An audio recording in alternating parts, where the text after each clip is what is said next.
એક વસ્તુ કહી દઉં કે આપણા પિતૃ છે ને એ આપણી સાઈન છે. પિતૃ શું છે? સાઈન છે. અને જે તમારી કુળદેવી ઘરની છે ને એ બેંક છે. અને તમે બધા જે છો ને એ ખાતેદાર છો. જ્યાં સુધી બેંકમાં મારે બેંકમાં પૈસા ઉપાડવા હોય અને મારો દીકરો જાય કે મારી દીકરી જાય પણ મારી સાઈન ન થાય ત્યાં સુધી પૈસા ન ઉપડે. આપણો ગમે તેવો સગો મેનેજર ગમે તેવો સગો હશે ને તો શું કહેશે? સોરી, સાઈન તો જોઈશે.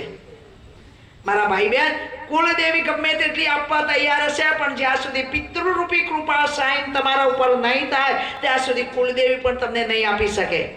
કારણ કે તમે લેવા ગમે તેવો પ્રયત્ન કરશો પણ તમારા પિતૃ જો રાજી નહીં હોય તો પિતૃ અને તમારી એ બેંક તમારી ખાતા નહીં ખોલે.